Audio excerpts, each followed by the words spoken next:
ಓಂ ನಮಃ ಶಿವಾಯ. ಮೋಕ್ಷ ಯಾವಾಗ ಸಿಗುತ್ತೆ? ಸತ್ತ ಮೇಲೆ ಅಥವಾ ಜೀವಂತ ಇದ್ದಾಗ?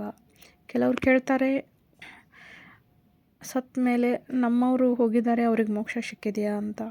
ಬಟ್ ಮೋಕ್ಷ ಸಿಗೋದು ನೀವು ಜೀವಂತ ಇದ್ದಾಗಲೇ, ಭೂಮಿ ಮೇಲೆ ಇದ್ದಾಗಲೇ ಮೋಕ್ಷ ಪಡೆಯೋದಿರುತ್ತೆ. ಹೇಗೆ ನಿಮಗೆ ಮೋಕ್ಷ ಸಿಕ್ಕಿದೆ ಅಂತ ನೀವು ಹೇಗೆ ತಿಳ್ಕೊಬೇಕು? ನಿಮ್ಮ ಹತ್ರ ಯಾವಾಗ ಅಹಂ, ನಾನು ಅನ್ನೋದು ಸತ್ತು ಹೋಗುತ್ತೆ, ನಾನು ನನ್ನದು ಅನ್ನೋದು ಯಾವಾಗ ಸತ್ತು ಹೋಗುತ್ತೆ, ಆಗ ಮೋಕ್ಷ ತಾನೇ ಸಿಗುತ್ತೆ. ಯಾವಾಗ ಡೌನ್ ಟು ಅರ್ತ್ ಆಗ್ತೀರಾ, ಆಗ ತಾನೇ ಮೋಕ್ಷ ಸಿಗುತ್ತೆ. ಮೇಲೆ ಹೋದ್ಮೇಲೆಲ್ಲ ಮೋಕ್ಷ ಸಿಗೋದು. ಮೋಕ್ಷ ಪಡೆಯೋದಕ್ಕೆ ಅಂತಲೇ ನಾವು ಭೂಮಿ ಮೇಲೆ ಬಂದಿರ್ತೀವಿ.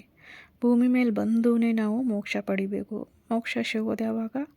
ನಾನು ಸತ್ತು ಹೋದ್ಮೇಲೆ. ನಾನು ನನ್ನದು ಅಹಂ ಸತ್ತು ಹೋದಾಗ ಅಹಂ ಈಗೋ, ಗರ್ವ